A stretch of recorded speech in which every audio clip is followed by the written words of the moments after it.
Oh hey, you again. Welcome to Stage Right Speakeasy and our last week of Beetlejuice. She got a smile that seems to me reminds me of childhood memories when everything was as fresh as the bright blue sky. Today, I'm going to show you how to make a Senora shake. First, you're going to need 1 scoop of ice,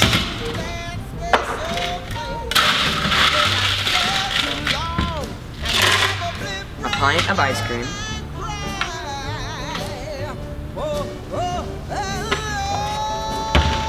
and some Beetlejuice.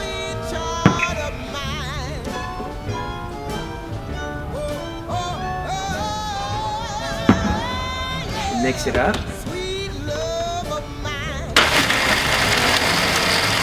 Oh, looks like it's ready. But first, we're going to outline our glass with some moss.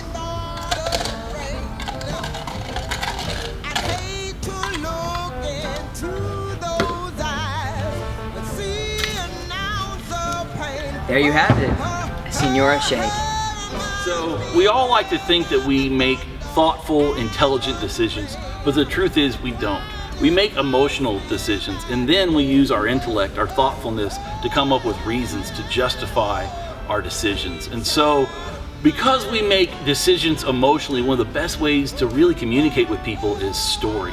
And Jesus knew this. And so Jesus would tell these little teaching stories. We call them parables. And one of the interesting things about the parables is they would often kind of lead you one way and then they would take a turn. I always think of it, it's kind of like a judo throw where you get somebody's weight going one way and then you use that weight to flip them, to throw them, to surprise them. And Jesus would do that with his storytelling. And so I want to share with you today the parable of the prodigal son. So there was once a father who had 2 sons. Now the younger son came to him and said, hey, I want you to just give me all the money that I'm going to get at my inheritance. Just give it to me now. So let's just pretend that you're dead and give me the money that I would get. And let's do that. And so the father actually did that. He divided his inheritance that his sons would get during his life, and he gave the older and younger son their money. And he left and went to a far away country.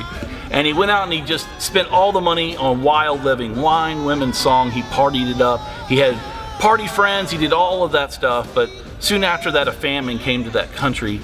And all of a sudden, he found himself with no money. And of course, with no money, he found himself with no friends. And so he had to get a job. And so he went to one of the people in that land and he hired himself out. He got a job, but it didn't pay much. And he couldn't even really survive on it. And so his job was feeding the pigs. And he was so hungry and he was so without. He even kind of wanted to eat the pig food, the pods that the pigs were eating. He was so hungry he thought about eating it. That's how bad things had gotten for this younger son. So a good storyteller knows their audience, and Jesus knew who he was talking to. He was talking to a group of Hebrew people, and so when they heard the story, there's a couple things that they automatically knew that we may not know. So a couple things. First off, when a younger son goes to the father and asks for the money, what he's asking, he basically is saying, let's just pretend we're dead to each other. Dad, I don't care about you living and dying. All I really care about is the money. Give me the money. And so it's actually getting rid of family, which was a huge deal in the Hebrew culture, that the younger son is saying, I don't even want to be family with you anymore, I just want the money.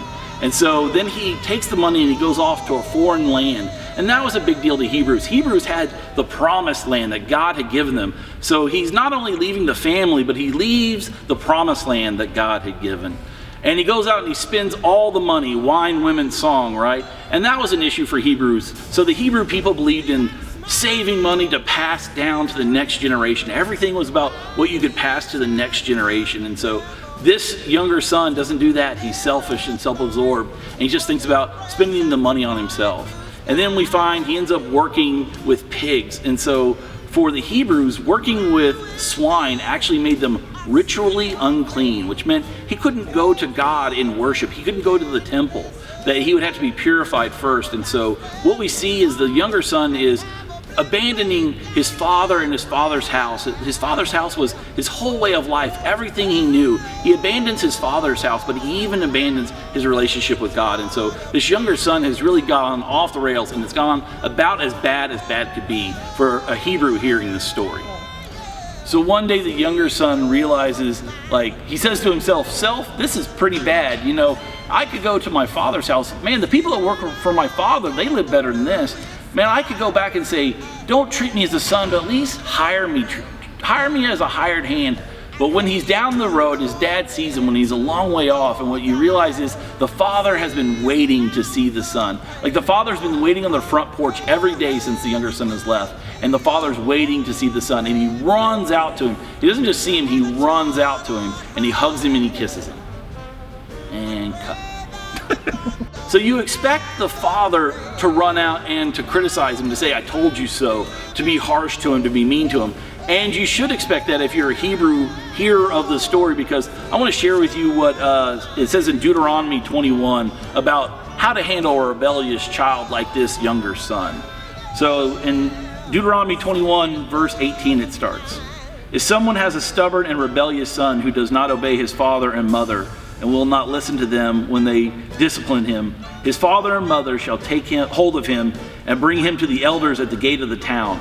They shall say to the elders, 'This son of ours is stubborn and rebellious,' just like this younger son. 'He will not obey us. He is a glutton and a drunkard,' just like the younger son. Then all the men of his town are to stone him to death. You must purge all evil from among you. All Israel will hear of it and be afraid." So the father stoning the son is what is expected. In their minds, mercy would have been letting this kid live. But what did the father do? He ran to the son and he hugged him and he kissed him. So again, Hebrew listeners to this story would have understood what the father was doing here. So the best robe was a way of showing honor. Think of Joseph and the robe. It was a way of honoring not just a son, but even a favorite son. So this younger son is blessed and honored even as a revered and favorite son. A ring wasn't just jewelry. A ring would have a symbol on it. It would have a family kind of symbol, like a crest. It was a way of showing authority. So this son, this rebellious son, is given a ring that says, basically it's like having a power of attorney, that the son speaks for the father. He is a son with power and authority, the power and authority of a father. And then bring the sandals out for his feet. Servants didn't wear sandals. So bringing out sandals says, this is no servant like the son was willing to come and be a servant. He says, this is no servant. This is my true and beloved son. So the father says, go out and kill the fatted calf. This is, again, something the Hebrews would have understood. This is what you do for a sin offering. So the younger son has been alienated from family, but also with God, and the father knew that. And so the father is restoring him not only to the family as a full son, but even helping to restore his relationship with God.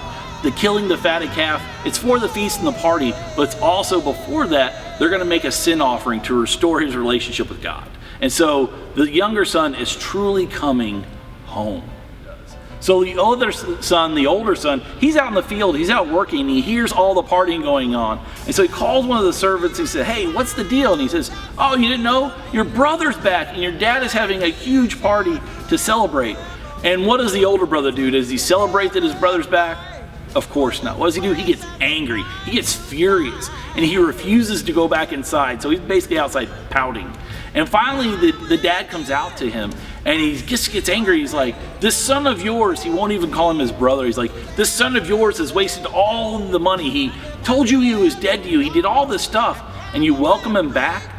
And the older son makes this point. He says, man, I've worked for you every day. I've been here working for you, and you've never even given me a goat to have a party with my friends. And yet for this guy, you're going to kill the fatted calf? You're going to celebrate like this?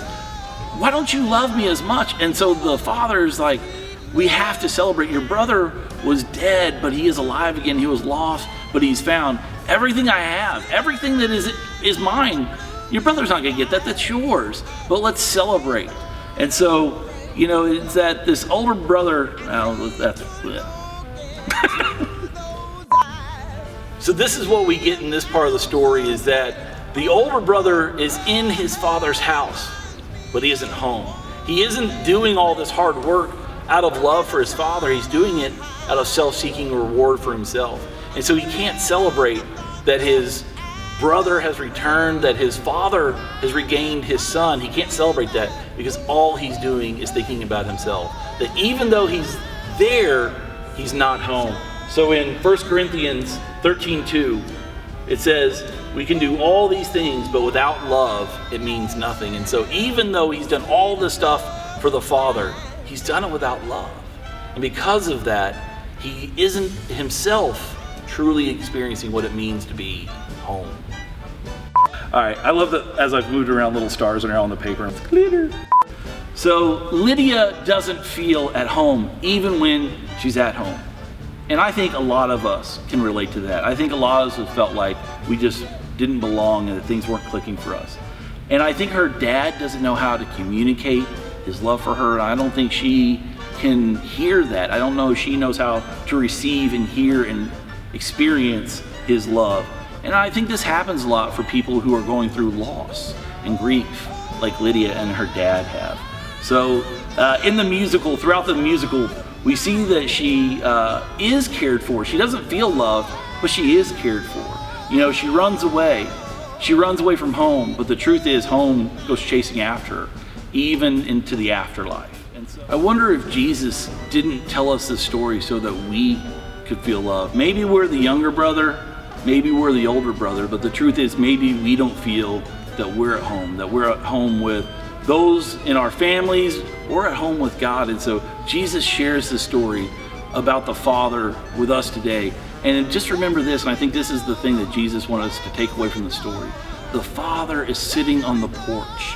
The Father is looking and waiting to welcome you, to invite you, to hold you and to kiss you, and to celebrate that you are home.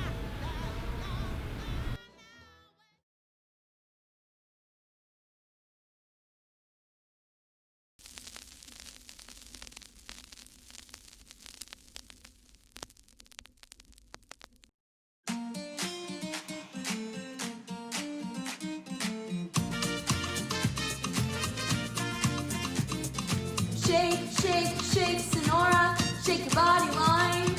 Shake, shake, shake, Sonora, shake it all the time. Work, work, work, Sonora, work your body line. Work, work, work, Sonora, work it all the time. Sonora's name is Sonora.